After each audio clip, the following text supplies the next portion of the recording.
Hey guys, tonight we're stepping into the tattered sandals of a masterless samurai. No honor, no lord, no warm fire to sit beside.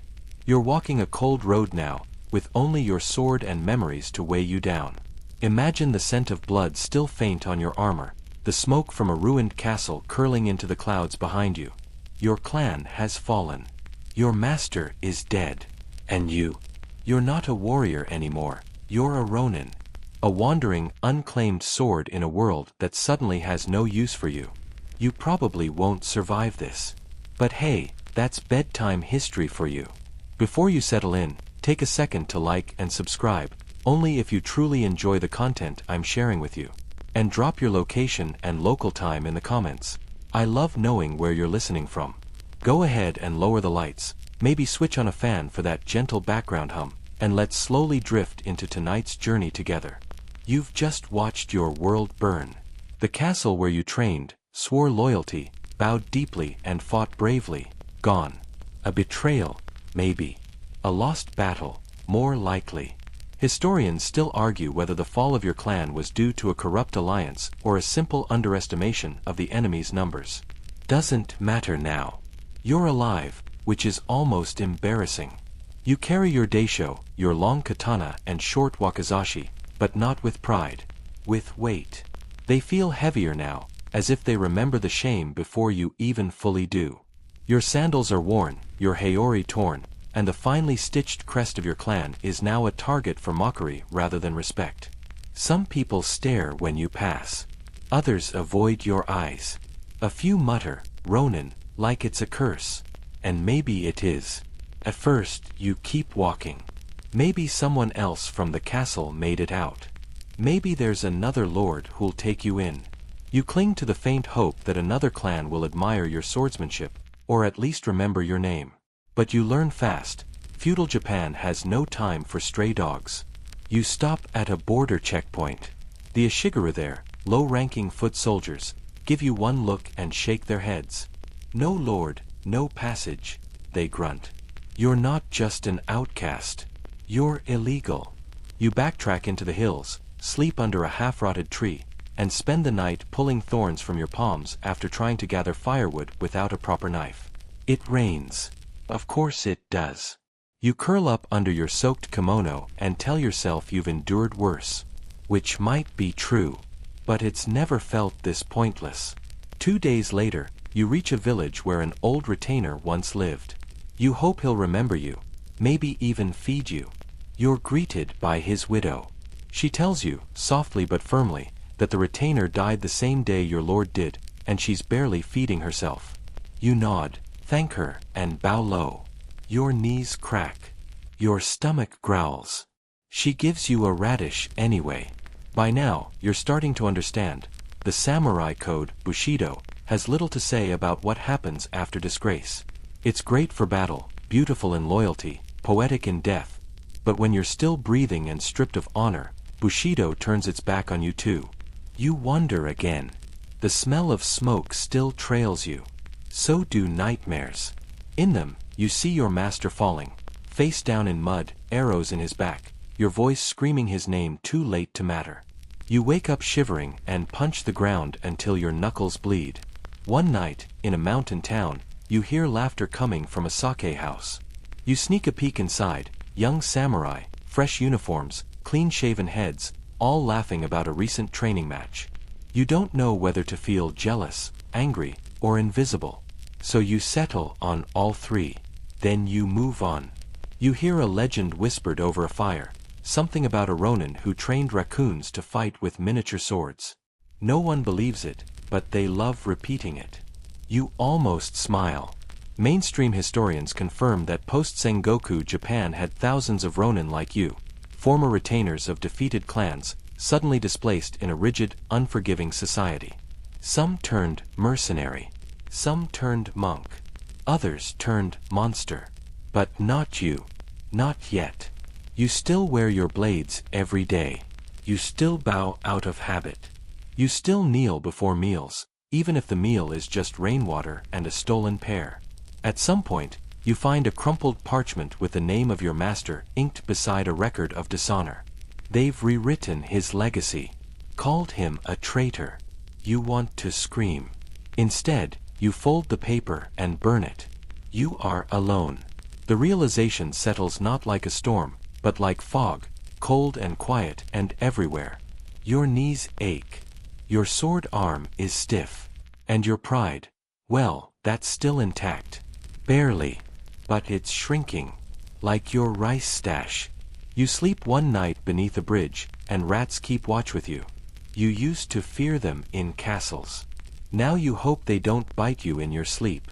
You trace the grooves of your sword hilt in the dark. You whisper your master's name like a prayer. And you wonder, is this all that's left of a life once wrapped in silk, honor, and the sound of war drums? You don't know yet. But the road keeps going. And you keep walking. You find a shallow stream the next morning and decide, for some reason, to shave your head. Not all of it, just the top. The chonmage, the warrior's topknot, has always been your pride.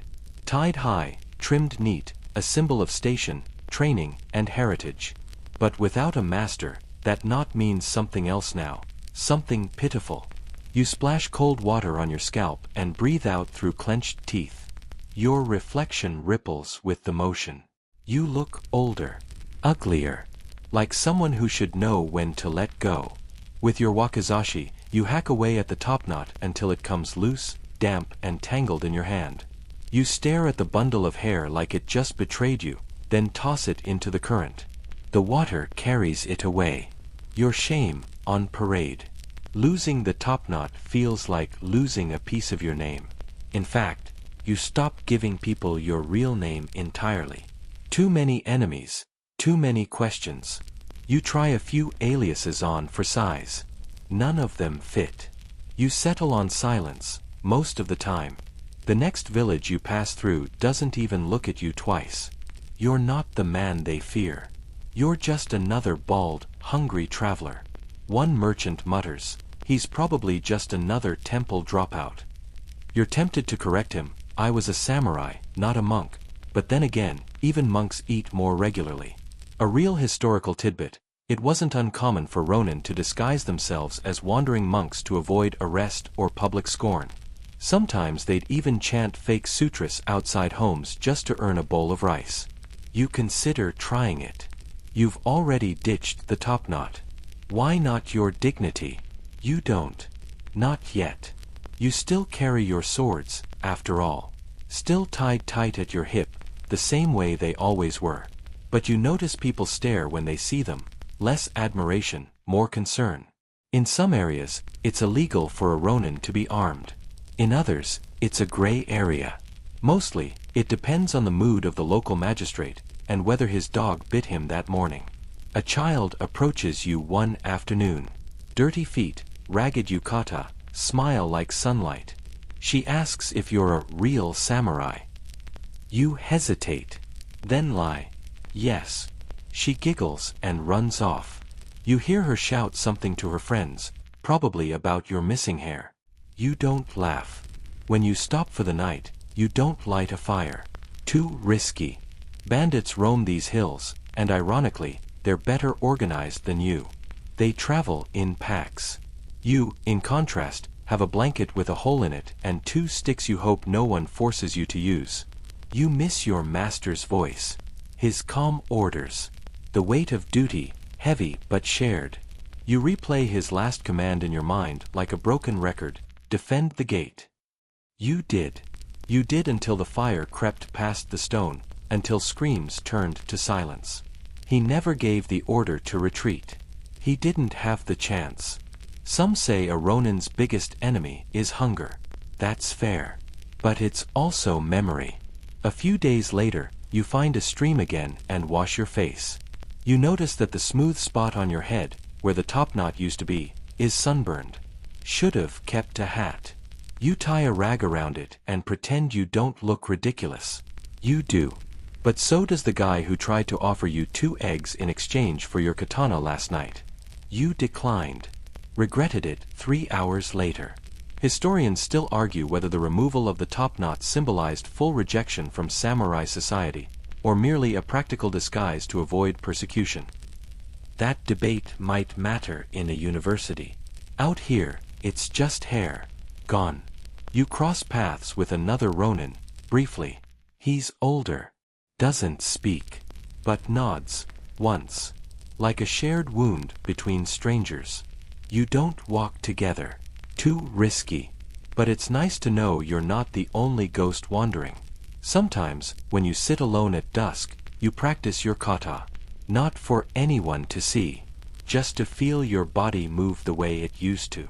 The cuts, the footwork, the breath. All still there. A rusted sword, but not broken. You catch yourself whispering old training commands. Breathe. Step. Cut. Reset. Over and over like prayer beads. Your master's voice again, echoing through muscle memory.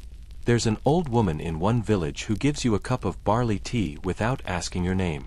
She doesn't smile, doesn't speak.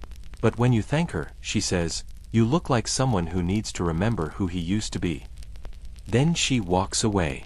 You sit there for a long time after the tea's gone cold. And just before sleep that night, you hear a fox cry in the distance. Sharp. Almost human. It sounds like it's laughing. You smile. Just a little. Then curl up against a tree with your swords pressed close to your chest. Somewhere in the dark, the top knot still floats downriver. A drifting emblem of a life that doesn't quite belong anywhere anymore. There's a day, warm, humid, dragonflies thick in the air, when you try to get honest work. Not as a warrior. Those jobs don't exist for you anymore. You offer to carry rice bales, mend roofs, chop wood. The farmer looks you up and down, eyes lingering on your swords, and shakes his head. No fighting here. You nod. No fighting. You lie. He still says no. This happens again. And again. And again. Turns out, no one wants a masterless samurai working their fields. You're too proud to be a peasant, too dangerous to be a beggar, and too displaced to be trusted. The sword at your side is a question no one wants to answer. By week's end, you're scamming food off temple kitchens. You help sweep a courtyard. One monk offers you a few dumplings. Another warns you not to stay the night. "We've seen your kind," he says. Your kind. As if Ronin is a disease. Maybe it is. You sleep in a dry patch beneath a bell tower, hand on your blade. The monks pretend not to see you. You pretend not to dream about slitting their throats for a bowl of rice. You don't mean it. But hunger speaks in cruel voices. Here's a solid fact. In Tokugawa-era Japan, many Ronin were banned from certain cities unless they could show they were on official business. Being a drifting warrior was practically criminal. And you're definitely drifting. You're not the only one. You start noticing signs, scratch marks on certain gates, bundles of reeds left at specific crossroads, coded signals used by wandering Ronin to find safe places to sleep or barter. Some kind of underground network. Not noble. Not official. Just necessary. One night you share a fire with another former retainer who calls himself Kenta. He offers dried squid and a joke about how being a samurai is easier when you're actually employed. You don't laugh, but you chew slowly and appreciate the irony. Kenta tells you he used to guard a provincial bridge. Now he sharpens knives for roadside cooks. Better than sharpening them for heads, he says. You raise your brow. He shrugs. Mostly. You talk about lords. About the wars. About what you miss. He misses the smell of iron in the dojo. You miss the silence of a watchtower at dawn. Historians still argue whether these casual Ronin bonds were genuine friendships or merely desperate alignments of survival. You're not sure either. But when Kenta gets up in the middle of the night and doesn't return, you check your swords first, then your coin pouch. Everything's still there. You feel worse. The next few towns are crueler. One place has a curfew bell that rings just as the sun dips behind the hills. A local tells you, after the bell, no outsiders. You point at your sword, suggest you're not just anyone. He points at your bare scalp and suggests otherwise. You don't argue. You walk on. Eventually, your feet crack open. Blisters split. The straps of your sandals dig through skin and into old scar tissue. You wrap them in cloth and mutter curses. At yourself. At your master. At the lords who started the war. At the gods who watched. There's a shrine half swallowed by weeds on a lonely cliff. You stop and offer a coin. It's your last one. You bow anyway. The wind picks up like a response. Or maybe it's just a warning. That night, a dog steals your rice ball. You don't fight it. It's a small dog. You do, however, throw a stick so hard at the forest that birds scream from the trees. Not your finest moment. But not your worst either. Then comes something strange. You hear of a village hiring Ronin to protect them from bandits. Standard story, farmers taxed into dust, local samurai too corrupt to care, bandits sniffing weakness. You go. It's far. A week's journey. You get there. Too late. 7 Ronin already accepted the job. You watch them train the villagers, hear their shouted commands, the rhythm of mock swords clashing. It's like watching your past reenacted by someone younger, stronger, less hollowed out. One of them sees you. Walks over. She's tall, maybe mid-30s, scar down her left cheek. Says, "Looking for work?" You nod. She shakes her head. "We're full. Try again in the next life." Then she turns and walks back to her group. You sit at the edge of the field until the sun falls behind the trees. That night, you sleep in an empty barn. You dream of a dinner you once shared with your master. A full table, steamed fish, miso soup, the warmth of sake, the music of relaxed conversation. You wake up choking on air. No fire. No food. Just your own heartbeat in the dark. You keep moving. Because what else is there? A passing merchant tells you the shogunate's cracking down on rogue Ronin. Too many of you wandering around. Makes the daimyo nervous. You nod. Be careful, he adds. There's talk of mandatory registration. Might even force some of you into labor gangs. You nod again. And walk faster. You start wondering how long you can carry both blades. The wakizashi is light. It tucks into your side like a loyal dog. But the katana, long, proud, and obvious, marks you like a cursed banner. Every time you pass through a village, it draws eyes. Eyes draw suspicion. Suspicion draws soldiers. Still, you don't sell it. Not yet. You remind yourself, I am still samurai. Even if no one else agrees. Even if the sword now feels heavier than your past. You reach the outskirts of a city, maybe not a grand one, but big enough to have gates, guards, and rules. That last one's the problem. At the checkpoint, a bored official squints at your appearance. His eyes linger on your katana, then on the dirty cloth wrapped around your scalp. You hand him a name you made up 2 towns ago. He doesn't blink. But he taps the blade at your side with the butt of his staff and asks, "Still in service to a lord?" "No," you reply softly. He pauses, then nods as if that's all he needed to hear. No weapons inside the walls. If you're not sworn, you don't carry. You know this was becoming common. As early as the 1600s, urban areas in Japan began enforcing tighter laws against Ronin carrying weapons. Partly to maintain peace, partly to remind you that you're now more threat than protector. You consider walking away. But your feet hurt. You're tired of sleeping under leaves. So, reluctantly, you unfasten the blade and hand it over. He takes it like it's something unpleasant, sticky or cursed, and drops it into a locked chest. Come back in a week. If you're still alive, maybe you'll get it back. Inside the city, everything feels off. The streets are busy but sterile. There's order here. Lines outside bathhouses, vendors shouting without desperation, children laughing like they don't know what war is. You shuffle through it like a ghost with bones too loud to hide. You try to blend in. Keep your head low. But people still glance at you, at your empty hip, your dirty kimono, your quiet defiance. You're the only man here who looks ready to kill something but has nothing left to fight for. You eventually find work with a lantern maker. Not glamorous. Not even hard. Just repetitive. Cut, fold, glue, stack. He doesn't ask your past. Just says, don't steal. Don't talk too much. Don't bleed on the paper. You agree. For 3 days, you fold lanterns in silence.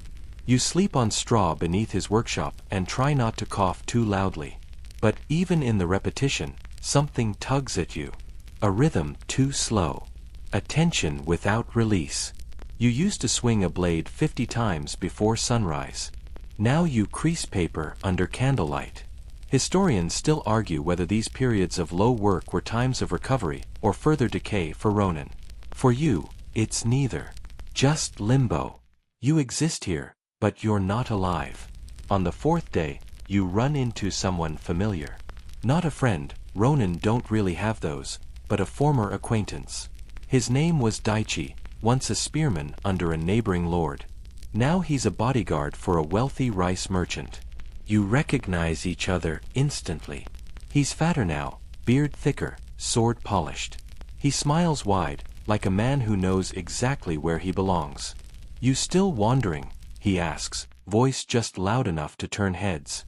You nod. He glances at your missing blade. Didn't expect to see you disarmed.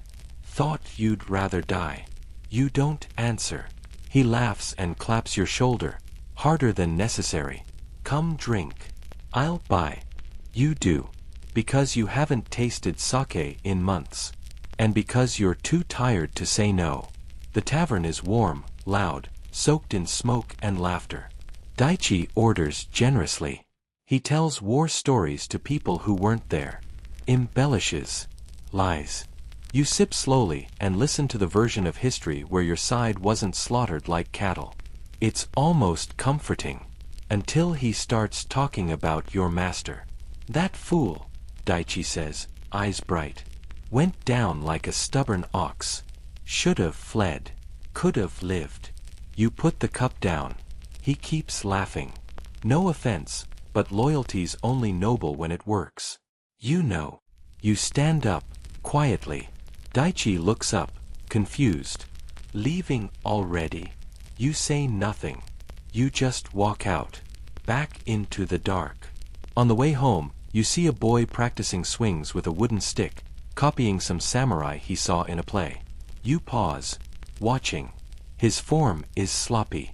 His grip is all wrong. But his face, that look of focus, hurts you more than hunger ever did. You don't correct him. You just keep walking. The next morning, the lantern master finds a neat stack of paper and an empty corner. You're gone. Again. Out the city gates, you retrieve your sword. The guard from before doesn't remember you. Doesn't care. Just unlocks the box and hands it over like it's a rusty tool. But the moment you wrap your fingers around the sheath, something clicks into place. It's not pride. Not honor. Just gravity. The blade belongs at your side. Whether anyone believes that anymore doesn't matter. A fringe tidbit. Some Ronin would bury their swords outside cities, marking the spot with discreet signs. They'd sneak out nightly to dig them up and practice in secret. You think about that now. Maybe you'll start doing it, too. You move on. You always do. But something's changed. You feel heavier, like the sake and shame stuck to your ribs. You start talking to yourself more. Quiet muttering. Fragments of old mantras. Your master's voice, but mixed now with your own. Dry, bitter, unraveling. One night, while watching stars through a broken roof, you ask aloud, "What am I waiting for?"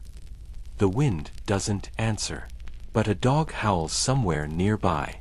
You wonder if it's the same one that stole your rice ball. If it is, you're almost proud of it. There's a town by a river, a narrow-laned, mud-walled cluster of humanity that smells like boiled turnips and old fish. You arrive there limping, your foot swollen from a sprain you got crossing a stream you were too proud to wade through. The townspeople are different here. They don't flinch when they see your sword. They don't ask questions either. Instead, they look through you, like you're just fog off the water. It's not unkind, It's just practiced. As if Ronin are a weather pattern they've learned to ignore. You find shelter under the eaves of a sake brewery. The owner, an old woman with forearms like ropes, lets you sleep there in exchange for hauling firewood and keeping rats away. You suspect she thinks you'll scare them off just by existing. That night, it rains hard enough to drown the moon. You press yourself into the wall and try to remember the shape of your master's voice. It's harder than it should be. By morning, you've made a decision. You need money. Not a lot. Just enough to keep moving. So you do what too many Ronin did. You hire yourself out as a letter runner. Yes, an errand boy. Deliveries between merchants. Carrying notes for officials too important to walk them across the street. For a few coins, you trade in pride for paper. Your sword clangs awkwardly at your side as you trot down alleys. Here's a historical fact. During the Edo period, hundreds of Ronin became unofficial couriers or guards for merchant caravans. They were fast, discreet, and willing to take a beating. You're learning the same. The first week is tolerable. You keep your head down. You run fast. You sleep soundly, mostly because your muscles are too sore not to. Then comes a job that smells wrong. A man with perfectly clean hands and a faint scar along his throat offers you a sealed scroll. No name. No destination. Just, take this to the red house past the bridge. Give it to the woman who answers. Say nothing. Then leave. You ask if it's dangerous. He smiles. Everything's dangerous. You should refuse. But the coin is too good. And you haven't had a real meal in 4 days. So you go. You find the house. Red lacquer, bamboo roof, a paper lantern swaying from the eaves. The woman who answers is too calm. Too polite. She takes the scroll with a bow and closes the door. You feel the tension in your spine for 3 streets after. The next morning, someone follows you. You spot them, barely, a shadow ducking behind a fish stall, then gone. Later, another man watches you too long from the corner of a tea house. Then, another. Always different faces. But always watching. You're not paranoid. You're trained. You stop running letters after that. Another Ronin in the area tells you the town's crawling with spies, some for the shogunate, some for rival clans, some just for the highest bidder. Never know who's watching, he says. So smile a lot. Or vanish. You choose the second. You leave the town before sunset, slipping past rice fields, crossing the river barefoot. The water's cold enough to make your bones whistle. That night, while drying your clothes over a fire of damp twigs, you realize something odd. You don't miss the fight anymore. You miss the clarity. Knowing who you were. What you were for. Historians still argue whether Ronin found new meaning in these wandering years or simply dissolved into them. You feel more like smoke than man some days. Shifting shape. Losing mass. But you still carry your sword. One morning, you help a farmer pull his cart out of a ditch. He offers you pickled daikon and tells you about a temple 2 valleys over that sometimes takes in the honorable lost. His words. Not yours. You go. The temple is quiet. Old wood. Moss-covered stones. Monks who speak in gestures more than syllables. They let you stay. You sweep floors. Fix roof tiles. Sharpen gardening tools. At night, you kneel during meditation, trying to keep still while your legs burn. You listen to silence like it's a song you forgot the lyrics to. One monk, a man named Riku, asks about your sword. You say, "It was my master's." He nods. Doesn't ask more. But later, you find an extra portion of rice in your bowl. You spend 2 weeks there. It's almost enough to make you believe you're healing. But peace sits on your shoulders like ill-fitting armor. One evening, Riku says, you carry weight in your jaw when you breathe. Whatever you're holding, it's not sacred. You don't know how to reply. So you leave that night. Not out of anger. Out of instinct. Stillness is dangerous. You've seen what it does to warriors. Makes their edges rust. Their hearts soften into wine-soaked nostalgia. Out on the road again, you meet a boy, maybe 13, practicing with a stick. This time, you stop. You correct his stance. You show him how to pivot, to center his weight. His eyes go wide with attention. You teach him for an hour, until his mother calls him home. He bows. Sensei. The word hits you like an arrow. You say nothing. Just walk away. A quirky tidbit: some Ronin would hire themselves out as traveling instructors, not just of swordsmanship, but of etiquette, poetry, even calligraphy. Warrior gentlemen, teaching tea ceremonies to daughters of merchants. It's not far from what you're doing now, though no one's paying. You sleep by the roots of a cedar tree that night, feeling the ghost of the boy's energy in your arms. You dream of a dojo, not one you served in, but one you've never seen. It smells of pine and sweat and something like hope. The next morning, your sword feels a little lighter. You wonder if that means you've finally gone mad. You follow a mountain road now, one barely carved into the landscape, more suggestion than path. It's steep, riddled with scree, and lined by trees that seem older than memory. The further you climb, the less the world feels real. Maybe it's the thin air. Maybe it's the way silence clings to your clothes like mist. You pass stone markers etched with half-worn kanji, too old to read. Offerings, coins, wilted flowers, folded paper cranes, rest at their bases. You bow to each one, not out of superstition, out of habit. Halfway up, your stomach growls loud enough to scare a crow from its perch. You haven't eaten since yesterday's handful of rice, and your limbs ache from sleep lost to the cold. Hunger used to be a lesson. Now it's just background noise.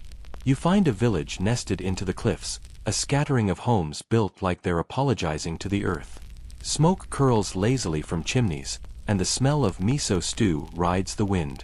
You approach the edge slowly. No sudden moves. Ronin showing up in tiny villages tend to get one of two reactions: suspicious silence or armed hostility. You prepare for both. But an old man tending to his garden just looks up and nods. "You're late," he says, as if expecting you. Then he turns back to his weeds. Turns out, they've seen plenty of your kind. Not today. Not this week. But often enough. Ronin passing through, looking for food, shelter, or something harder to name. Some left quietly. Some didn't. You trade odd jobs for a warm corner in a barn. You mend a fence. You chop wood. You scare off a band of wild boars by shouting louder than necessary. They laugh at you for that. Not unkindly. One evening, you sit around a shared fire with 5 villagers. Someone passes you a gourd of sake, weak but hot. The woman beside you hums as she dices root vegetables. It's almost normal. Then the talk turns to bandits. "There were 3 of them last month," says the old gardener. "Came in the dark. Took food. Scared the children. Someone spits into the fire. If they come again, we'll need a blade." Everyone turns to look at you. You say nothing, just sip from the gourd. Here's your mainstream historical fact. After the Sengoku period, thousands of Ronin became village protectors, sometimes hired, sometimes begged for, sometimes simply settled in long enough to defend what became their own. You sleep that night with your sword unsheathed beside you. It hums like it knows what's coming. The attack doesn't happen the next night, or the one after. But on the third, the dogs bark so suddenly it knocks you out of sleep like a blow to the chest. 3 men, faces wrapped, blades drawn, are creeping through the rice fields. You rise, silent, your breath already slow. There's no honor here. No declaration. Just necessity. You intercept the first with a flash of steel. He doesn't see you coming. You clip his leg, not a deep cut, but enough. He falls hard, screams louder. The others scatter. One charges you. You step aside, slash his arm, disarm him. The other runs. You don't chase. It's not victory. It's interruption. The villagers find you in the morning, sitting on a stump, sword red at the tip. The man you clipped in the leg is groaning nearby, tied to a pole. Alive. They thank you. Feed you double portions. Even laugh when you joke about charging rent for every scream averted. But you don't stay. You leave the next day. Why? Because it feels too much like something that might anchor you. And anchors sink things. Historians still argue whether Ronin were heroes or parasites in rural villages. You feel like neither. Just a temporary measure. On the road again, you cross paths with a traveling poet. He carries no sword, but his robes are finer than yours, and his sandals actually match. He greets you warmly, as if he's seen your face in a dream. He shares his lunch, grilled river fish wrapped in bamboo, and recites a haiku he claims he wrote after watching a leaf fall. You say nothing for a while, then reply with a poem of your own. One your master taught you as a child. The poet pauses. That's lovely. Yours. You shake your head. No. But I remember it. Then it's yours now, he says. And maybe that's true. A quirky tidbit, there were Ronin who became wandering poets and artists, selling verses or sketches in exchange for food. One even published a cookbook, recipes gathered from different inns and temples. That night, you think about writing something. Not for others. Just for yourself. But your fingers are too stiff. Your mind too loud. So instead, you walk beneath the stars, your shadow long and crooked on the road behind you. You pass a pond, its surface still and glass-like. You see your reflection. And for a moment, you don't recognize the face staring back. Not because it's changed, but because it's the first time you've looked in weeks. You wake to fog. The kind that makes the world feel like a secret, whispered too softly to understand. Trees loom like forgotten statues, and every sound, the creak of bamboo, the drip of dew, is too loud, too clear. Your fire has long since died, leaving only ash and the faint smell of pine smoke on your clothes. You stand slowly, stretch your legs, and listen. Nothing. You've entered a strange region, mountainous, winding, full of old tales and older spirits. The kind of place where you watch your step not because of what's on the ground, but because of what might be watching from behind the trees. A wandering merchant told you yesterday to avoid this path. Too many stories, he said, eyes narrowing. People go missing. You thanked him, nodded, and then, naturally, went anyway. You've never been superstitious, but these woods, they do something to your sense of time. You walk for what feels like hours and the sun never moves. Birds don't sing. Even your stomach seems too polite to growl. By midday, you find a small shrine. It's crooked and moss-covered, tucked beside a broken stone staircase that leads nowhere. Offerings sit inside, coins, pebbles, bits of cloth tied into knots. You add one of your last copper coins, more out of politeness than faith. Then you hear a voice. Faint. Feminine. Laughing. You turn sharply, hand on your sword. But there's no one. You wait. The laugh doesn't come again. Just the wind, curling through the trees like it's trying not to be noticed. You keep walking. Here's a historical fact. Japan's mountains are dotted with kakurdera, hidden temples and shrines often used as safe havens, or sometimes hiding places for the persecuted. Not all were mapped. Not all were found again. You're beginning to think you've wandered into one of those places that exists only when no one's looking. The next sign of life is a hut. Small. Lopsided. Smoke rising gently from a hole in the roof. The door is open. You knock anyway. An old man answers. His beard is white and wild, and he holds a spoon like a weapon. When he sees your sword, he doesn't flinch. Another one, he mutters. You blink. Another what? Ronin. You nod. He huffs, turns, and leaves the door open. So you follow. Inside, the smell of stewed root vegetables and fish broth fills the air. Your mouth waters instantly, which feels rude somehow. You have a name, the old man asks. You tell him. He doesn't offer his in return. Instead, He ladles out a bowl of stew and shoves it into your hands. You'll work for it in the morning. You nod again, already eating. Turns out, the old man was once a monk. Or a soldier. Or a thief. He changes his story every few hours. Maybe he was all three. He's not afraid of you. That alone makes him hard to read. You help him patch the roof the next day. Then stack firewood. Then dig a trench for runoff. You don't ask to stay. He doesn't offer. You just don't leave. There's something about the quiet. Something about the routine. He teaches you how to trap rabbits without leaving a scent trail. How to carve a whistle out of cedar. How to make ink from soot and pine resin. You never asked for these lessons, but he gives them freely. Sometimes you train with your sword, out by the stream. He watches, sipping tea, then mutters critiques like he's correcting a child's handwriting. Too wide. Too slow. Too proud. You don't argue. He's right. Historians still argue whether the lost Ronin of the Edo era developed new martial disciplines during their exile, or whether they merely held onto old habits out of fear of fading. You feel like you're doing both. One evening, after a dinner of grilled mushrooms and rice, he finally asks, "What are you looking for?" You answer too quickly. "Nothing." He raises an eyebrow. You correct yourself. "Something I lost." He nods, like that makes more sense. Then you'll never find it by walking forward. What then? You sit. You remember. You scoff. That's not how a samurai thinks. He smiles. You're not a samurai anymore. That one hits you in the ribs. Quietly, efficiently.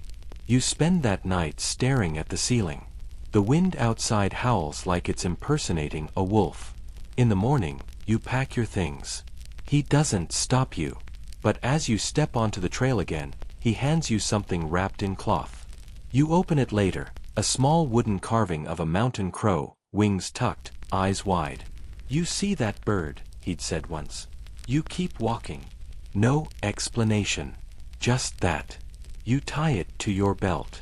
A quirky tidbit. Mountain crows, Yamagarasu, were seen as spiritual guides in Japanese folklore. Mischievous, clever, and often leading the lost out of cursed forests. You don't believe in omens, but the charm feels warm in your palm. The trail down is steeper than you remember. Or maybe you're just tired. You trip once. Skin your knee. Laugh out loud at the absurdity of it. By the time the trees thin and sunlight pours back in, your eyes are stinging. Not from the light. You reach a main road again, wide, traveled, edged by rice fields and ox-drawn carts. The noise startles you. So does the smell of horses, sweat, and old straw. The world has kept going. Without you. And now you're back in it. Sort of. But something's different. Not in the world. In the way you carry your sword. It used to feel like a burden. Now it feels like a question. One you're finally willing to ask. You walk for 2 days before anyone looks you in the eye. Not surprising. Roads are thick with travelers, pilgrims in straw sandals, merchants balancing crates on oxen, beggars with empty bowls, monks with shaved heads and silent mouths. Each carries their own load, literal or otherwise. But a Ronin? You're a different kind of weight. People recognize the blade before they recognize the man. A group of farmers part the road when they see you. One of them grips a hoe like it's a naginata. Another mutters a quiet prayer. You nod to them, gentle, polite, but their eyes don't soften. You've learned not to expect warmth. Or even acknowledgement. Most see you and think, ghost with steel. Still, it stings, doesn't it? There's a town ahead. Larger than you're used to. Stone lanterns line the entry path, and the gate bears a faded crest, one you dimly recall from a former rival clan, now long dissolved. The walls aren't guarded. Too much peace these days. You enter without ceremony. Street vendors yell over one another in a tangle of smells. Grilled eel, chestnut paste, vinegar-drenched pickles. A dog chases a chicken through the mud. Children splash in puddles near a shrine. It's chaos, but it's alive. You almost feel invisible in the crowd. Almost. Then someone grabs your sleeve. You turn. A man in fine robes, perhaps late 30s, clean-shaven, eyes sharp. Not a merchant. Not a peasant. Something else. He speaks before you can. You were a samurai once. Not a question. A statement. You nod slowly. I need your help. Of course he does. That's how it always starts. You follow him to a tea house on the edge of the market. Private room. Rice paper doors. Tatami mats that don't squeak. He serves you tea himself, which feels ceremonial, too respectful to trust. His story spills out. A local lord, minor but ambitious, has hired mercenaries to intimidate the farmers and seize their land. No war. Just slow pressure. Legal manipulation, hired thugs, burned storage sheds that accidentally catch fire. The man across from you? A scholar. The son of a deceased landholder. Technically, some of that land still belongs to him. But he has no army. No blade. Just ink and paper. He wants you to defend it. Just enough to buy time. Just enough to keep the thugs nervous. He's offering coin, food, shelter, and something you haven't heard in a while. Purpose. You sip your tea and ask the obvious. Why me? He hesitates. Because someone said you weren't dead. Ah. You almost laugh. Almost. Here's your mainstream historical fact. Many Ronin during the early Edo period became what were called yojimbo, bodyguards or hired swords for merchants, nobles, or even temples. Some built reputations, some became legends, others simply vanished. You accept. Mostly because you need food. Also because there's something appealing about protecting land that technically isn't yours for a man who technically shouldn't need you. The town buzzes that night with rumors. A sword has returned. Someone's finally standing up. It's just one man. What can he do? You sharpen your blade on the balcony of your lodging, the whetstone whispering across the steel like rain on slate. The thugs show up the next evening. 5 of them. All swagger, loud laughter, cheap lacquered spears. Their leader wears a patch over one eye, which feels a little dramatic. They shove into a sake stall, knock over a barrel, demand coin from the innkeeper. You step into their circle with the calm of someone who's had exactly enough nonsense for one lifetime. One speaks first, slurring. You knew. You nod. Then you don't know who runs things here. I know enough, you say. And I know you're late to grow up. He tries to swing. You don't let him finish. Your blade hums once. Just a cut, across the hand. Enough to make him scream and drop the stick he was pretending was a spear. The others hesitate. Then they leave. They'll be back. Of course they will. With more friends, maybe sharper steel. But for tonight? The sake stall stays intact. The innkeeper slips you a bun filled with red bean paste. A child watches you from behind a laundry line, mimicking your sword motion with a bamboo stick. You bow to him. He runs. A quirky tidbit. In some towns during the Edo period, Ronin like you would become unofficial enforcers, hired not by lords, but by shopkeepers or retired samurai families. A weird, semi-legal mix of bouncer, detective, and deterrent. That night, the scholar visits you again. He thanks you. Sincerely. Then says the words that always turn your stomach. You could stay. You're needed. Historians still argue whether Ronin truly found peace in these town guard roles, or whether it just delayed the inevitable decay of identity. You're starting to feel like both theories are true. You sleep with one eye open. Not because of fear. Because of the familiar weight of something slipping away. Purpose feels good. Too good. You wake before sunrise, walk to the edge of town, and train in the open field. A flock of cranes flies overhead, long-necked and loud. Their wings beat a rhythm your feet begin to match. The sword sings in your hands. but your chest stays heavy. Later that morning, a child brings you a flower. No words. Just that. You thank him. Kneel. Accept it like it's a treasure. And somehow, that moment does more damage than the blade ever could. You don't leave right away. You mean to. You even pack. But the bag sits untouched by the door for 3 mornings in a row. Each day, someone else thanks you. The innkeeper offers a discount. The farmer whose fence you helped repair brings you pickled plums. One old woman hands you a woven charm shaped like a fox and whispers, "For clever feet and hidden steps." You smile politely. But you also start sleeping less. Because at night, you hear whispers outside your window. Footsteps that stop too early. Shadows that move too much. You're not paranoid. You're practiced. This is the rhythm before a strike. You've lived through enough of them to know. And sure enough, on the 4th night, they come. Not 5. Not 10. Closer to 30. They move like amateurs, loud and cocky. Torches in hand, spears too short for real fighting. Most of them are drunk. A few are just boys. But the man in front. He walks with a limp and a very familiar stillness. Sword low. No bravado. You meet them at the bridge outside the town. No one asked you to. You just can't bear to let this happen in the square where children play with sticks. "You're alone," says the leader. His voice sounds like cracked leather. "I'm enough." He chuckles. "You're going to die for these peasants." You shrug. "I'm not doing it for them." "Then for what?" You don't answer. Because the truth is, you don't even know anymore. The scholar's land? The idea of justice? The stubborn, maddening refusal to let your blade rust? Maybe all of it. Maybe none. The first man charges. You don't cut him. You throw him into the river. It's not mercy. It's psychology.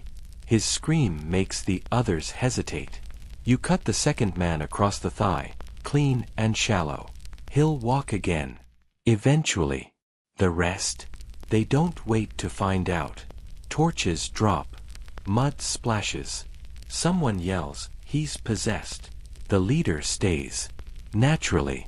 You face him in the flickering orange light, and for the first time in years, your muscles remember the rhythm. The elegant tempo of a real duel. He lunges low, you dodge left. He circles, you pivot. The bridge creaks beneath you like it knows this won't end gently. And then, he oversteps. You disarm him with a twist and a shove. He falls hard, his sword skidding into the water. You stare down at him, breathing hard. He waits for the killing blow. But it never comes. You walk away. Because there are fates worse than death. Like having to explain to your employer that a man with a single blade chased 30 men off a bridge. Here's your mainstream historical fact. During the Tokugawa period, violence wasn't just frowned upon, it was policed with increasing efficiency. Samurai were expected to demonstrate chi, wisdom, before bu, martial strength. Many Ronin were arrested or executed not for killing, but for killing foolishly. Back in town, people treat you differently. Still polite. But with a new edge. Respect has a cost. You eat alone more often. Children stare in silence. Even the scholar looks at you now like he's measuring your weight against the town's future. The quiet moments. They're the worst. You start having dreams. Your old clan. Your master. The final battle. That field of corpses you never talk about. And something worse. The feeling of waking up and remembering that no one is coming back for you. You try to distract yourself. You help rebuild a collapsed shed. You teach a few teenagers how to fall safely when pushed, basic yukimi. You carve a flute out of bamboo and pretend it doesn't squeak like a dying goose. But nothing fills the space.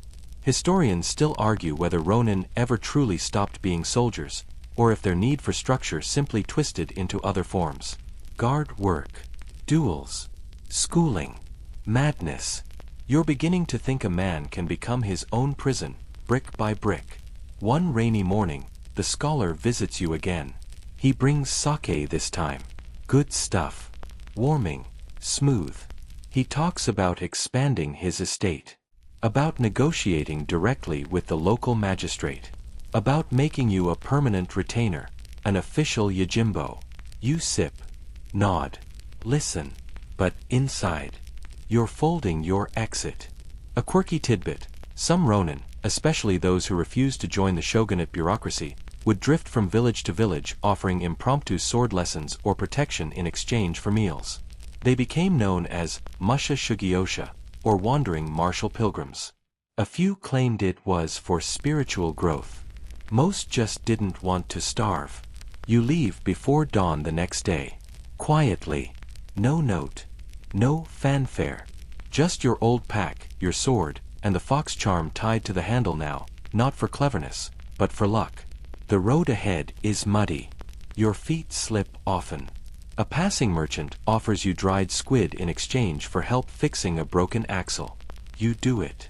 He says thank you like it's a prayer. You keep walking. You don't know where you're going. You don't even care much anymore.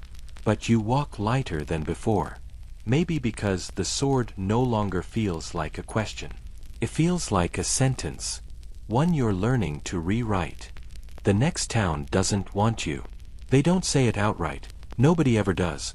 But the way the guards at the gate eye your sword, the way the innkeeper asks for payment up front, the way children are suddenly ushered indoors when you walk by? Yeah. Message received. Still, you pay. You sleep. You wash the dust from your cloak. You stay exactly one night. Then back to the road. It's odd how much quieter everything feels when you're not pretending to be useful. The road winds past rice paddies, the smell of turned earth thick in the air. Frogs croak somewhere in the tall grass. Your boots are starting to split at the heel, and the little fox charm on your sword handle jingles just enough to drive you mildly insane. But still, you walk. A few miles out, you pass a small shrine half buried in ivy. No roof. Stone lanterns cracked. A fox statue, broken at the neck, still grins sideways through moss. You stop, bow once, and leave the last of your pickled plums on the altar. It feels appropriate. Another day, another rainstorm. You find shelter under a cypress, your cloak heavy with wet. A peddler trudges by with a cart full of straw sandals and whistles a song you half remember from your childhood. He nods to you. You nod back. Sometimes that's all the connection two people need. You keep moving. It's a week before you find something new. A commotion. A crowd has gathered near a roadside inn. Shouting. Clanging. Not battle. More like sport. You edge closer. In the courtyard, two men spar with wooden swords. Onlookers cheer. One of them shouts, "Don't let the Ronin win." You freeze. Because it's not about you, but it still stings. Turns out, they're holding a small competition. Swordsmanship for coin. Not real blades, just bakken. A traveling martial artist hosts it. Part performance, part teaching tour. You ask to join. They hesitate. The host eyes your sword like it's a rival. But eventually he nods. You face a boy first. Barely 15. Eager. Twitchy. His stance is wrong. You end the match in 3 moves. No cheers. Next round, a merchant's bodyguard. Big shoulders, slow reflexes. You dodge once, twice, and tap his wrist so gently he doesn't realize he's lost until his bakken hits the dirt. No cheers again. By the 3rd win, they stop clapping entirely. Even the host starts to look annoyed. And suddenly, it hits you. This game isn't about skill. It's about comfort. They don't want a reminder of the real thing. They want spectacle. A controlled loss. A narrative. You step out of the next match. People cheer, because the local champion wins by default. You walk to the edge of the courtyard and sit in silence, watching the rest of the tournament play out like kabuki. Here's your mainstream historical fact. During peaceful Edo times, many schools of kenjutsu became more ceremonial than practical. Swordplay turned into theater, and dojo rivalries were sometimes settled with prearranged outcomes to save face. You watch the host. He knows his stuff, his movements are precise, well-trained. But they're too clean, too rehearsed. He catches your eye once. There's no challenge in it. Just calculation. Later that evening, you're invited to share sake with him. He speaks smoothly, talks about discipline, philosophy, flow. You talk about mud, and fear, and what it's like to strike a man down and hear nothing afterward but your own breath shaking. He grows quiet. Then he admits something. He used to serve a daimyo once. Not a great one, but high enough. When the domain was dissolved, he started teaching to survive. But students don't want war stories. They want form. They want a performance they can master. Being a sensei, he says, is mostly about pretending you're at peace. You nod. Then you ask if he ever misses the real thing. He doesn't answer. That night, you share a mat in the stable loft. Horses snort below. Rain patters on the roof. Your sword rests beside you, and the fox charm tinks against the scabbard like a wind chime. Sleep doesn't come easy. Not anymore. A quirky tidbit: some Ronin, when desperate, would stage fake duels or demonstrations in towns, often with paid actors to lose to them. A bit of dramatic flair, a few flashy moves, and they'd collect donations or sell scrolls about secret techniques. The martial MLM of its time. You leave before dawn. Again. Because the more you stay anywhere, the more you start to rot from the inside. Historians still argue whether the fall of the samurai was more psychological than political, that when their function disappeared, their identity followed, like breath after a sword thrust. You believe it. Out here, your name doesn't matter. Your skill doesn't matter. The more you survive, the more invisible you become. You pass a milestone on the road, a carved stone with a weathered inscription. It says something like, "From here, all things pass into shadow." You squint at it.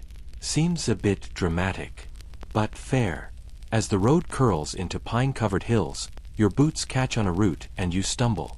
The fox charm swings wildly, then stills. You laugh, just once. Out loud. Because you finally realize the absurdity. You're the blade no one wants to hold. Too sharp for peace, too honest for performance, too broken for legacy.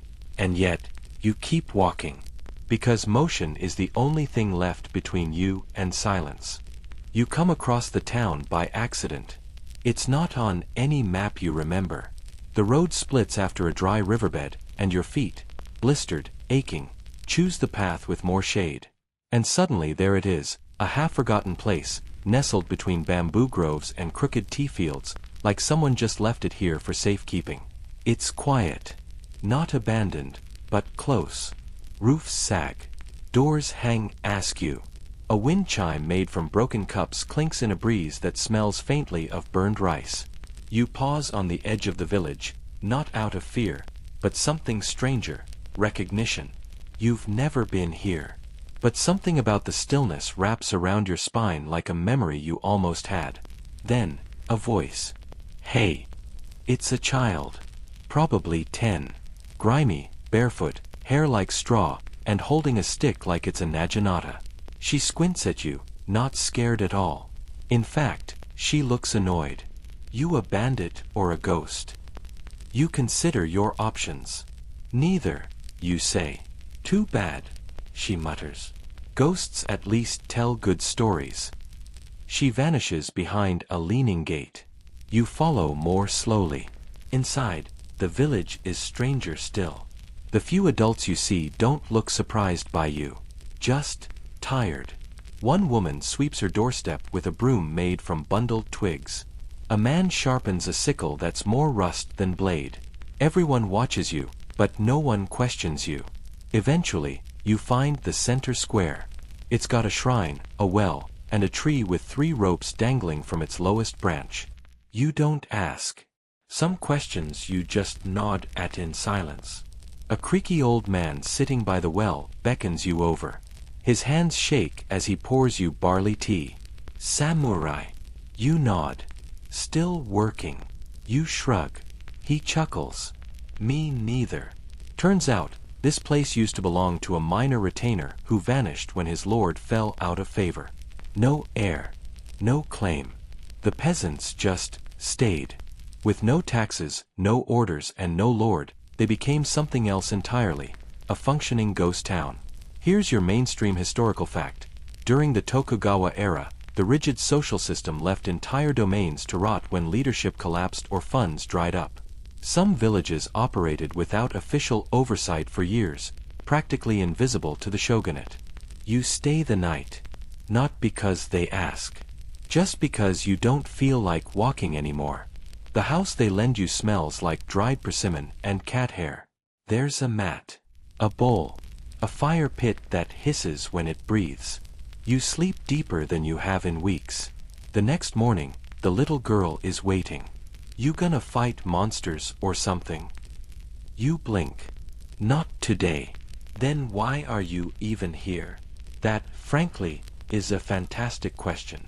You ask the village elder, yes, the tea guy, what the place is called. He says, most folks call it Kagemura. Shadow Village. Because we're what's left, he says. You spend a few days helping out. Fixing fences. Patching leaks. Teaching 3 boys how to hold a staff without tripping over their own feet. They feed you turnip stew and tell ghost stories that aren't nearly as fictional as they pretend. One night, a woman with more wrinkles than teeth tells you about the bone fox, a spirit that leads warriors into the forest and eats only their regrets. You suspect this is local code for don't wander drunk into the hills. A quirky tidbit, some remote Japanese villages created entirely new folklore after samurai lords abandoned them, blending real trauma with myth. These stories often featured hungry spirits, regretful swordsmen, or ghosts who couldn't die properly because they weren't killed with honor. You don't laugh at her story, because something about it feels right. On your 4th night, a storm rolls in. Wind tears at the shutters. Bamboo groans. And in the middle of the night, someone knocks. Not at your door. At the shrine. You hear it. Knock. Knock. Pause. Knock again. You rise. Quietly. Sword in hand. Not drawn, but near enough. Out by the shrine, a man in traveler's robes kneels before the offertory box. Soaked. Shivering. But what catches you isn't his posture, it's his sword. Or rather, how he carries it. Wrong. Too high. Too clean. Unworn. He hears you approach and looks up. Young. Face too smooth for the miles he claims to have walked. You ask his business. He says he's a pilgrim. On his way to Edo. Seeking wisdom. You ask again. This time, he says he's hunting someone. A criminal. 3rd time. He runs. You chase.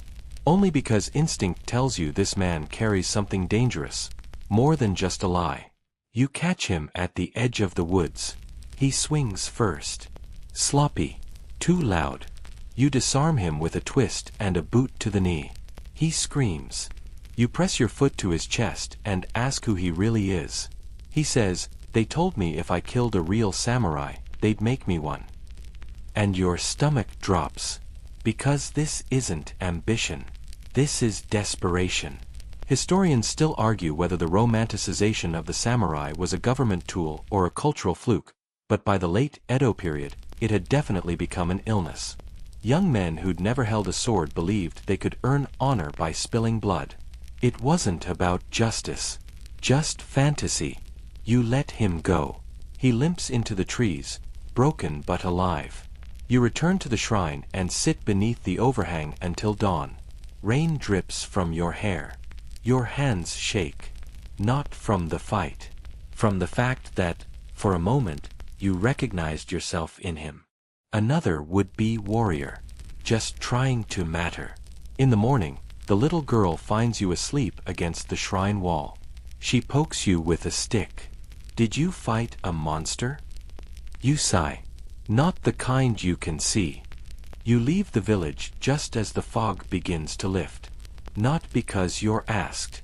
Not because you're chaste, but because something inside you says, if you stay any longer, you'll start calling it home. And the moment you name a thing like that, it finds a way to vanish. So you bow to the elder. Accept a cloth bundle of dried sweet potato. Nod at the little girl, who salutes with her stick like a captain. And then, you're walking again. The forest thickens after Kagemura. Pines give way to cedar, and the air grows cooler, sweeter. A winding trail hugs the slope, stones worn smooth by centuries of feet. Some marked, some not. You pass a tattered sign nailed to a tree, beware of wolves. Cute. You fought worse. After a few hours, the woods spill into a plateau dotted with strange wooden poles. You squint. At first, you think they're scarecrows. They're not. They're sword dummies. Stuffed with straw. Shaped like men. Sliced and stitched 100 different ways. A training field, but old. Long abandoned. And sitting in the center, under a tattered blue banner, is a man sharpening a blade. You stop. He doesn't look up. Just runs a whetstone down the edge with lazy precision, like he's tuning a shamisen. Finally, he says, if you're here to challenge me, wait your turn. You wait. Because that tone, that's not arrogance. That's experience.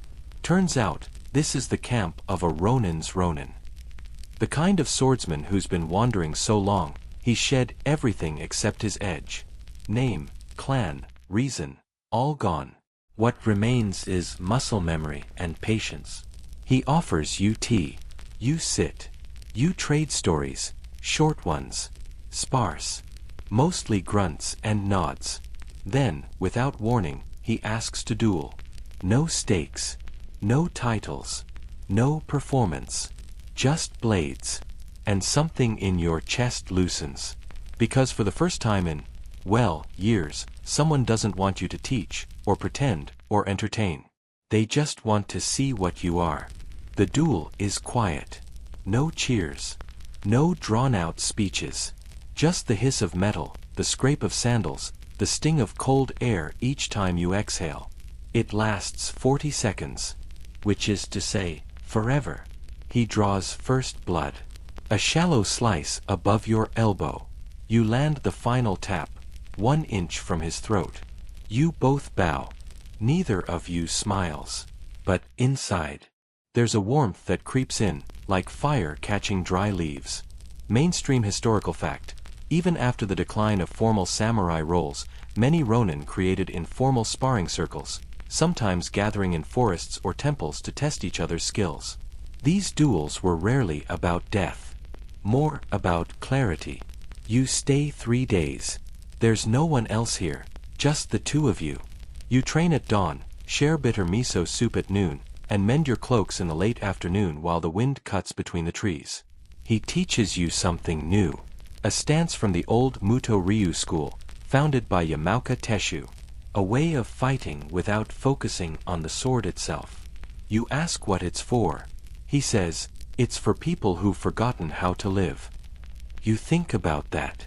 Because sometimes, even breathing starts to feel like a ritual you forgot the steps to. One morning, you ask his name. He says, names are for men with graves waiting. You leave without asking again. That night, you dream of your first kill. Not the moment of the strike, but what came after. The silence. The weight. The taste of copper in your throat even though you weren't the one bleeding. You wake to the sound of rain tapping your scabbard. The old swordsman is gone. No note. No footprints. Just his blue banner, tied to a post, flapping in the wind. You take it. Not as a trophy. As a reminder. That somewhere out here, other shadows walk the same road. Unnamed, unwelcome, but not alone. A quirky tidbit. Some wandering duelists mark their presence not with a signature but by carving a single character, like shadow, wind, or zero, into tree trunks or rocks. A ghost story? Maybe. Or a way of saying, I was here, and I still am. Historians still argue whether these Ronin enclaves were acts of rebellion or resignation. Did they preserve the art of the sword, or bury it deeper in isolation? You have no answer. But as you walk on, with the blue banner folded into your sash, you feel something settle in your spine. A quiet calm. Not peace, but a pause in the storm. You pass a traveling monk with eyes like polished obsidian. He nods. You nod back. And suddenly, a joke forms in your head.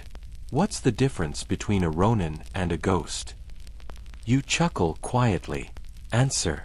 At least a ghost has somewhere to haunt. You've been walking for days. The path has grown unfamiliar again. Less road, more suggestion. Grass creeps over the stones. Trees lean in closer, like they're trying to listen. Your legs ache, and your mind drifts. You haven't seen a face in 2 days, and for once, you don't mind. But then, as twilight bleeds across the sky, you hear it. Laughter. Not the drunken roar of tavern fools, or the high, shrill cackle of roadside thieves. This is refined, polite. The kind of laughter that masks sharp teeth. You follow the sound to a clearing lit by lanterns hung like floating moons. Silk drapes flutter between bamboo poles. A makeshift pavilion, elegant and temporary, like a rich man's dream pitched in the mud. You recognize the scent first: grilled eel, plum wine, incense. And then the voice. Ah, another wanderer from the old world. A man in robes so fine they make you squint stands at the center of the camp. He has a fan in one hand, a teacup in the other, and a smile like a fox in church. You nod. Cautious. He claps once, and suddenly, you're surrounded. Not by soldiers, by courtiers, poets, actors, ex-scribes, even a faded geisha, face painted like porcelain but cracked around the eyes. This is a traveling troupe. A court in exile. And they've been expecting you. Sort of. Turns out, this is one of the stranger wrinkles in post-samurai life. When the swords fell silent, many samurai turned to art, not out of passion, but because it was one of the few acceptable masks left. Theater, poetry, calligraphy, and some reinvented themselves entirely. Mainstream historical fact. Many Ronin during the Edo period took up roles in kabuki troupes, disguising their martial background in performances, sometimes even writing plays based on their own pasts. You're offered food, drink, and an invitation to stay the night. You do. Not because you're dazzled, but because you're curious. They perform for you. A short play, about a warrior who returns from war to find no one remembers him. Not his wife. Not his brother. Not even his blade. He wanders, unseen, until he finally fades into the fog. You ask who wrote it. They all smile and say, "We all did." After the play, you're given a brush and ink. "Contribute," says the Fox Smile leader. Even if only a line. You hesitate. But your hand moves. You write, "I dream in steel and wake in silence." They nod like this is a perfectly reasonable thing to write. And maybe, for this crowd, it is. That night, the faded geisha brings you sake and asks if you were ever in love. You pause. Then say, "Once." She replies, "Me too," and doesn't ask for more. A quirky tidbit. Some traveling kabuki troupes in Japan were known to harbor former assassins or spies, men who hid their deadly skills behind fans and stage paint. Legends say they performed for both peasants and shoguns alike, often using coded lines to pass messages. Before dawn, you wake to find the camp already packed. No fire. No scent. Just a single paper lantern left swaying in the wind, with one kanji written on it, "Vanishing." You laugh under your breath. Of course. You walk on. The road curls uphill, into mist. And at the summit, you spot a shape. A grave marker. Old. Worn. Moss covering half the name. You kneel. Not because you know who it is, but because someone did once. It's a custom you picked up, saluting forgotten graves. A way of acknowledging all the unnamed dead who walked before you, swung their blades for men whose names didn't survive. Historians still argue whether the unmarked graves scattered across Japan belong to true Ronin or simply poor farmers caught in crossfire. But you know the truth doesn't need a family name to be heavy. you stay there longer than you should. Because this grave, cracked and quiet, feels oddly comforting. No performance. No politics. Just stillness. You find a stone and place it gently on top. A gesture that means, I remember you, even when you don't. As you descend the other side of the hill, you hear it again. Laughter. Not mocking. Not bright. Your own. Soft. Unplanned. Because for the first time in a while, the absurdity of your life catches up. You, a masterless samurai, wandering from ghost towns to traveling theaters, bowing to gravestones and writing poetry with theater rejects. This wasn't the future the scrolls promised, was it? But here you are. Alive. Almost thriving. And with the memory of that strange little court behind you, you realize something important. Even those who've lost everything can still create something beautiful. Even if it disappears by morning. The weather shifts. Clouds hang heavy over the mountains as the air thickens with that particular dampness that says, rain is coming, and it means business. You pull your cloak tighter, angle your head into the wind, and keep walking. You've entered a region once owned by a minor daimyo whose family tree snapped decades ago. No one rebuilt. No one moved in. It's as though the very earth remembered the blood spilled and decided to keep its distance. Rice paddies now grow wild, and the roads dissolve into tracks made by wild boars rather than men. But it's here, in this forgotten fold of the land, that you find something entirely unexpected. A bell, hanging crooked from a wooden frame, rusted and cracked, but still standing. Beneath it, a small shrine. Simple, overgrown, yet unmistakably Buddhist. And behind that shrine, tucked beneath a gnarled old pine, someone has pitched a lean-to. You clear your throat. A voice answers without turning. If you've come to rob me, wait until I finish the rice. You smile. She's old. Maybe 60. Face lined like a folding fan, but her eyes are sharp. She stirs a clay pot over a tiny fire with the same calm you'd expect from a monk. And perhaps she was one. Or still is. You join her. She doesn't ask questions, which you appreciate. Just passes you a wooden bowl and says, eat slow. I don't have much rice. So you do. And in that moment, something strange happens. You begin to talk. Not everything. Not the ugly parts. But enough. You tell her about the blue banner. About the grave. About the theater troupe. She nods like she's heard versions of all of it before. And then she says, you're carrying something that isn't yours. You blink. She points at your chest, not at your clothes, but beneath them. In there. Guilt. Maybe grief. Maybe someone else's dream. You look down at your rice. She's not wrong. Mainstream historical fact. After the fall of their lords, some Ronin sought out monastic life. A few joined established temples, but many simply lived as hermits, blending Buddhist and Shinto practices with their own warrior code. These solitary ascetics often became local legends, feared or revered depending on who told the story. She's one of them. Or close. You help her patch the roof of her lean-to, carry firewood, even repair the shrine bell with rope from your pack. In exchange, she teaches you something unusual. Breathing. Not like when you're bracing for a strike or preparing to kill. Real breathing. Deep. Measured. Heavy like rain clouds but soft like pine needles. You fight the world, she says. But you forget it's not fighting you. You stay 2 nights. It's the most peace you've known in a season. On the 3rd morning, you wake early. She's already sitting by the fire, boiling water for tea. You sit beside her, watching steam spiral upward like incense smoke. I used to be someone's wife, she says. You don't reply. I used to be angry. You nod. And then one day, I woke up, and I wasn't angry anymore. Just tired. She pours the tea. It's bitter. It's perfect. A quirky tidbit. There's an obscure folk belief that some former warriors who became hermits could speak to trees, or rather, hear them. Whispering lessons on how to let go, how to bend instead of break. To this day, There are old pine trees in Japan nicknamed listening monks. You take her words with you. And something else, too. As you prepare to leave, she hands you a small wrapped bundle. Inside is a single strip of white cloth, frayed on one edge, dyed faintly with indigo ink. I found it at the base of the shrine 20 winters ago, she says.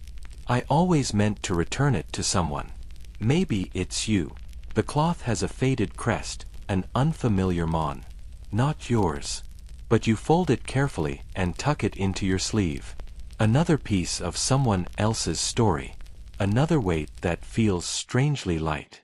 Historians still argue whether these hermit samurai were true seekers of enlightenment or simply broken men and women who couldn't return to society.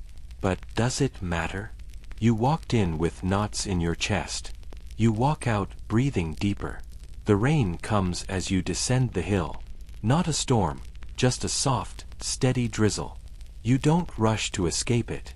You let it soak you, head to toe, washing away dust, memory, maybe even a little shame. There's a rhythm to it. The sound of drops against leaves, against your shoulders, against the hilt of your sword. You hum. Not a song, exactly.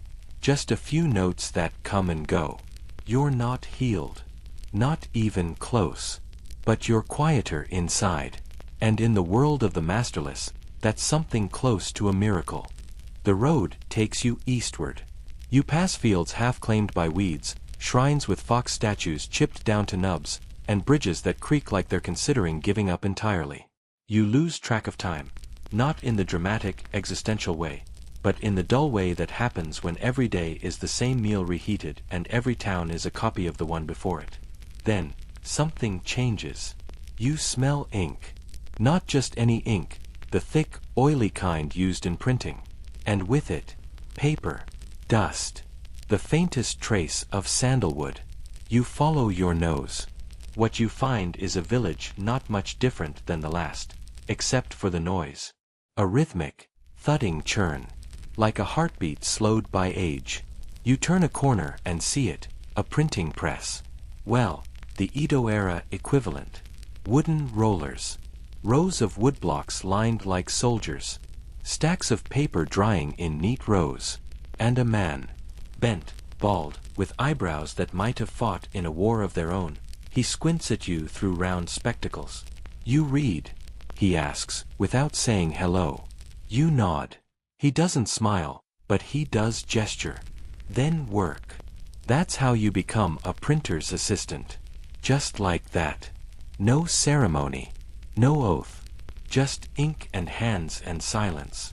Mainstream historical fact. As literacy rose in the Edo period, printing houses flourished, especially in urban and temple regions. Some Ronin, unable to return to military life, worked as scribes, editors, or even ghostwriters for political essays or popular tales of warrior honor. You spend your days carving characters into woodblocks and your nights reading whatever's drying by the door. Samurai tales. Ghost stories. Poetry with more longing than punctuation. You find something oddly satisfying in it. This trade. This rhythm. Cut. Ink. Press. Dry. Repeat. It doesn't make you forget the past, but it slows the present down just enough to live in. The printer, his name's Taquan, though he doesn't volunteer it, watches you closely. Not with suspicion. With curiosity. Your hand, he says one day, nodding toward the way you hold a chisel. You grip like someone who once broke necks. You shrug. I held a sword. Same thing, he says, and turns back to his block. A few weeks in, he asks if you'll write something for him. About war. You shake your head. He shrugs. Fine. Write about birds, then. People like birds. So you do. You write a short story, just 100 words or so, about a warrior who follows a crane into the forest and never comes back. It's not subtle. Or good. But Taquan prints it anyway. It sells. Quirky tidbit. During the late Edo period, entire booklets were produced of short tales supposedly written by wandering swordsmen, though many were just fictionalized accounts sold as gossip. Some even included recipes or jokes disguised as allegories. You write more. Not always about war. Sometimes about silence. Sometimes about food. Once, a strange parable about a samurai who falls in love with a woman who turns out to be a sword. That one gets reprinted twice. People in the village start calling you sensei. It feels ridiculous, but also a little nice. You fix the roof of the print shop. You install a gutter. You build a shelf for drying paper that doesn't sag in the rain. Taquan says nothing. But he leaves you a cup of sake each night before bed. It's a kind of affection. Historians still argue whether Ronin found more dignity in laying down their blades or dishonor in abandoning them. But you're starting to think that maybe the answer isn't binary. Maybe dignity is just not wasting the time you're given. Then, one morning, a stranger arrives. Not a noble. Not a bandit. Just a man in armor that's seen better decades. He walks like you used to. Careful. Heavy. Always scanning. You serve him tea, and he asks, "You know how to kill?" You sip. "Less than I used to." He looks disappointed. There's a boy in the next village pretending to be a samurai. Wearing his father's armor. Extorting food from old women. "I don't like that." You nod. He doesn't ask you to act. Just tells you. Then walks away. You spend the night thinking. About the boy. About the armor. About what you would have done 5 years ago. But the next morning, Taquan hands you a new stack of paper and says, "You writing or wandering again?" You take the paper. Because you're tired of wandering. Because there are worse things than being called sensei. Because somewhere in this ink-stained shop with the crooked roof and old man who smells like glue, you found something close to rest. You write. Not about the boy. Not about your past. Just a story about an old man and a stubborn crow. It isn't much.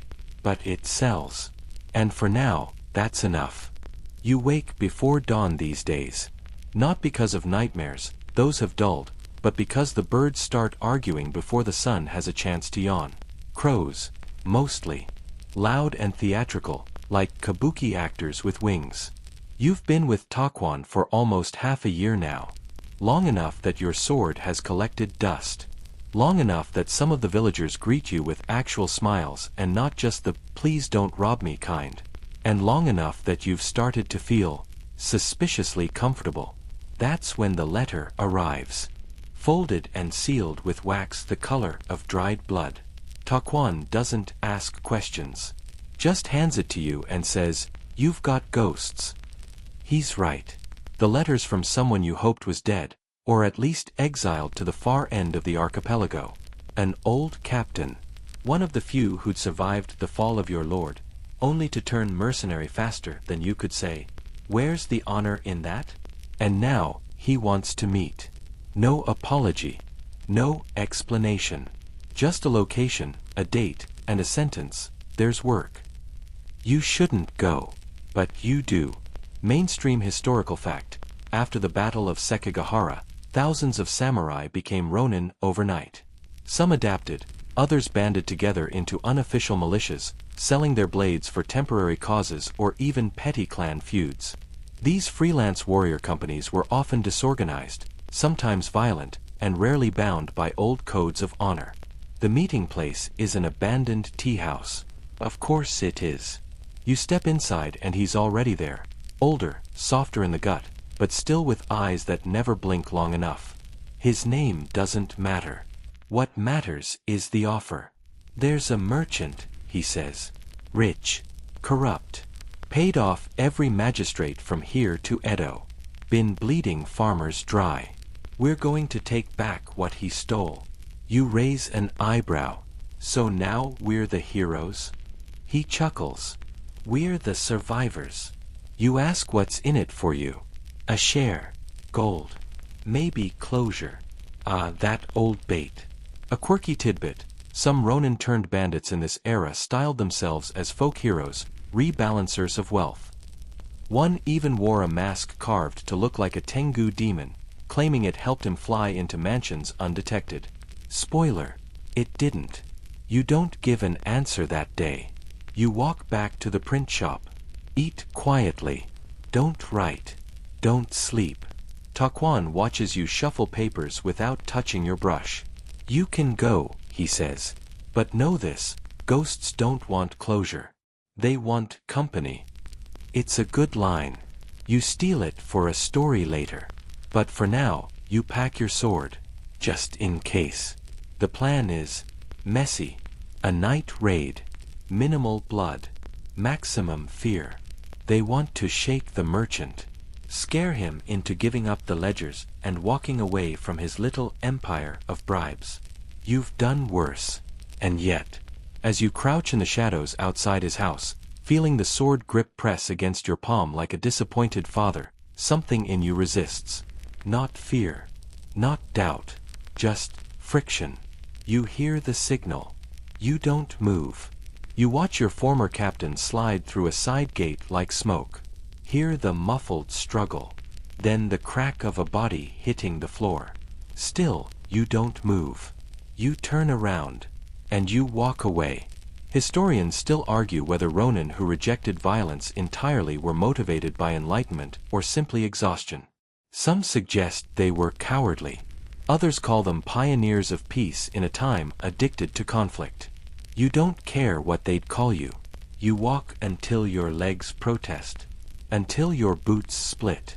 Until the sunrise catches up with your guilt. You expect Taquan to throw something at you when you return. Instead, he pours tea. You didn't go through with it, he says. You shake your head. Good, he replies, then adds, idiot. You sit in silence. And then you write. A new story. This one about a samurai who loses his sword in a flood and has to learn how to chop wood with a ladle. It's absurd. It's kind of brilliant. Taquan laughs until tea shoots out his nose.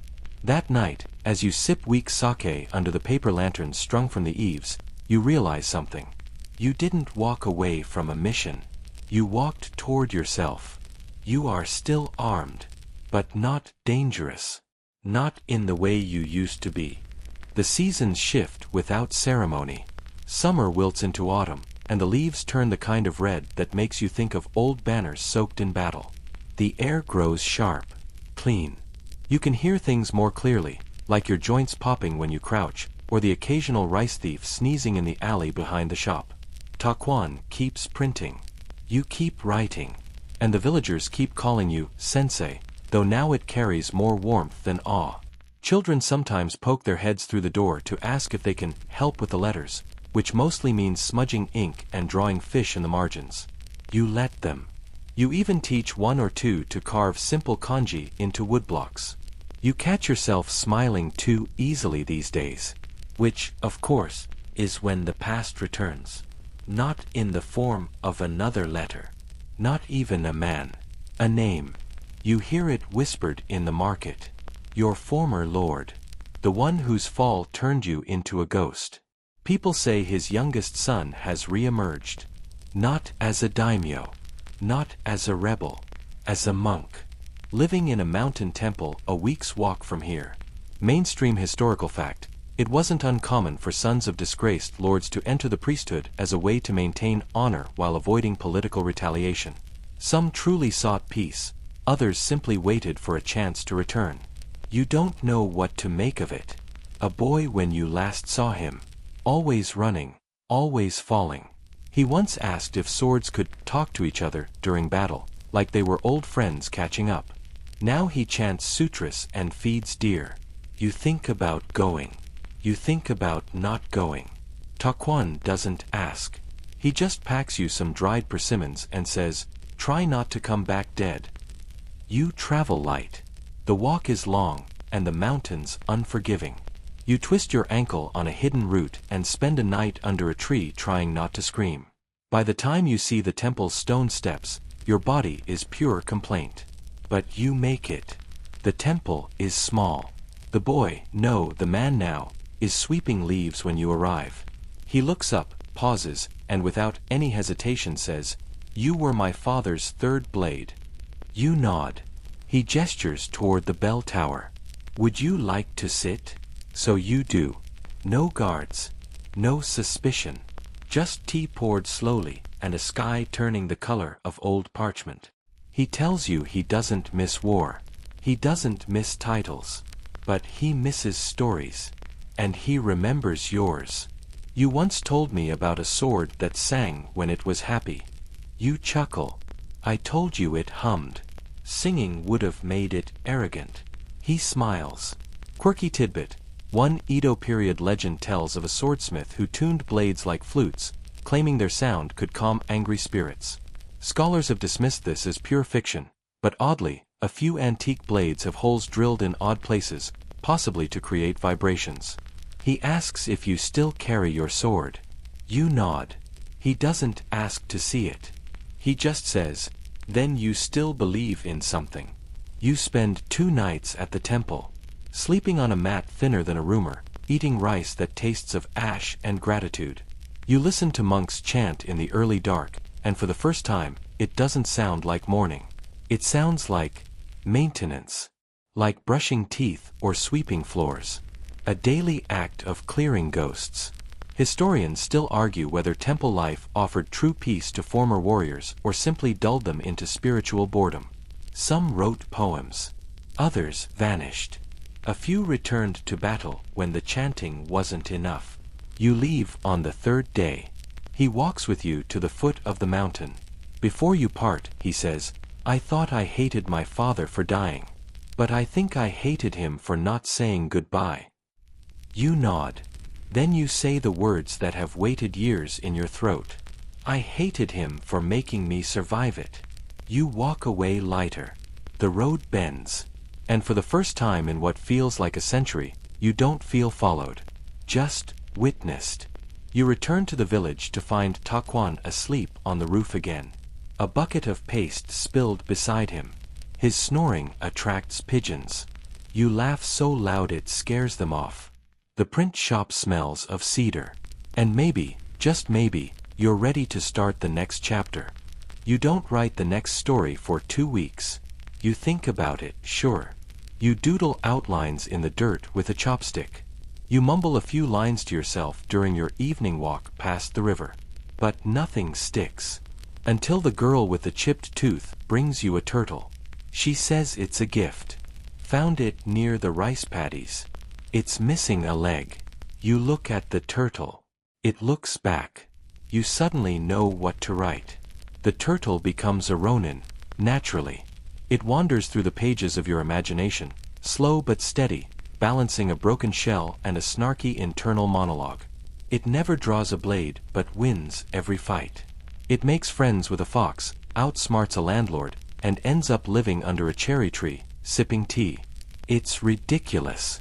It's perfect. Taquan prints it with a straight face, but you catch him chuckling during the proofread. The villagers start asking for copies before the ink is even dry. One farmer offers 3 daikon for a signed copy. You've made it, apparently. Mainstream historical fact. In the Edo period, picture books known as kubyoshi, early forms of graphic novels, became immensely popular among commoners. Often humorous or satirical, they mocked corrupt officials or retold legends with absurd twists. Some authors used pen names to avoid getting arrested. You adopt the pen name, Kame no Mi, Turtle's Eye. Your fame spreads 2 villages over. Kids yell, Sensei Turtle, when they see you walk by. You sign a fan once. With a fish. Taquan insists you design your own seal stamp. You carve it into a peach pit and promptly lose it in the garden. Twice. A quirky tidbit. One real-life Edo writer, Santo Kyoden, was actually arrested for publishing a romantic novel that was too distracting during a period of national mourning. His punishment? House arrest, in a fancy room with calligraphy paper and snacks. Some writers have all the luck. Then one day, a writer arrives from the next town. He's not a samurai, not a magistrate. Just a young man in tattered traveling clothes, clutching a bundle of papers like they might explode. He bows, and says your name, your real one. Not Sensei. Not Kame no Mi. The name you haven't heard out loud in years. He's shaking. They said. You could help tell the truth. He opens the bundle. Letters, journals, testimonies about a village burned to the ground after refusing to pay an illegal tax. The officials blamed bandits. The survivors blamed the officials. And nobody outside seemed to care. You close your eyes. You feel it again. The sword that never leaves, even when you don't wear it. You look at Taquan. He shrugs. We've got ink. Historians still argue whether writers of the time had any real power to challenge authority, or whether they were just entertainers soothing the wounds of a weary population. But one thing is certain, a story travels faster than a sword swing, and sometimes cuts deeper. You write the survivor's tale, not as a lecture, as a fable, a village made of paper, a tyrant who eats coins, a fire that speaks in riddles, and a turtle who walks into the ashes carrying the last name of a forgotten people. It's not subtle. It doesn't need to be. The pages circulate like wildfire. No one knows who wrote it, except everyone does. You get no medals, no arrests, just more letters, more voices, asking to be heard. And you do what you've always done, what you were trained for, in a strange roundabout way. You cut, not with steel, with sentences, with sharp, quiet truth. And when you look in the mirror now, you don't see a Ronin. You see someone who finally chose their master. A blank page. The winters creep in softer now. Your bones still ache, of course. The cold always finds the same old hiding spots, in your knees, your shoulder, the place where that one arrow barely missed decades ago. But there's a new rhythm to your pain. Like an old bell that still rings when struck, but no longer cracks. The print shop shutters during heavy snow. You and Taquan sit by the brazier, sipping bad tea and worse soup. The ink freezes if you forget to cover it.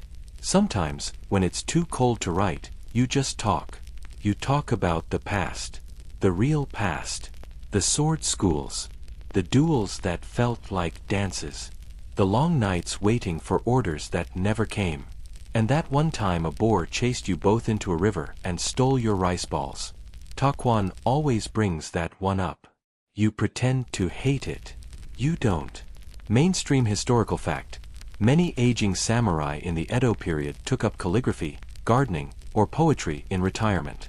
It was considered a noble form of quiet death, to fade from the sword into ink or soil, leaving behind no ripples. But some ripples refuse to stay quiet. You keep writing. You write about monks who wrestle tigers, swords possessed by haunted tea spirits, girls who become generals, boys who save their villages by refusing to fight, and, of course, the turtle, who now has a whole library under his cherry tree. A quirky tidbit: during the late Edo period, some authors would write characters into their stories based on local gossip, as a cheeky way to flirt or insult without naming names. You do this too, once. The fishmonger still hasn't forgiven you. Your health wanes, slowly. You begin to forget certain dates, certain names, but not the important ones. Not the smell of your first armor. Not the weight of your sword, hanging like a promise at your side. Not the voice of the boy priest, saying, "You were my father's third blade." Historians still argue whether memory or duty defines a warrior's life. Whether it's the battles fought, or the choices made after the last war ends. Whether silence is surrender, or something braver. One morning, you wake to birds on the windowsill. They're pecking at a copy of your latest story. The one with the blind shrine maiden who defeats a demon using only sound. You laugh, and cough, and decide that today, the ink can wait. You sit by the river. You let the sun warm your tired face. You close your eyes, and dream not of battles, but of a slow, sturdy turtle, still walking, still smiling, still carrying the stories forward. And now, the pages close. The ink fades gently into the parchment of your thoughts, and the clang of steel becomes a whisper on the wind. The fire burns low in the brazier, casting a lazy orange glow across old walls, as your heartbeat softens to match the slow cadence of night. You've traveled far, walked endless paths as the masterless sword that found meaning not in blood, but in words, in kindness, in the smallest echoes of change. The world doesn't always remember warriors by their battles. Sometimes it remembers them by their stories. So let that turtle keep walking. Let the cherry trees bloom in your dreams. Let the sword rest on its stand, quiet, but never forgotten. You've seen kingdoms fall and rise again. You've buried names, lost friends, and somehow, still, you remained standing, on tired feet, with tired hands, but a heart that finally found its way home. And now, it's time to rest. Let the silence hold you, like cool linen sheets across a weary body. Let the stories settle in your chest like warm tea. Let your breath slow, even as the world keeps spinning. There's nothing more to prove. No more letters to answer. Just the night, the stars, and a peace hard-earned. Sleep well, old warrior. You did not walk alone.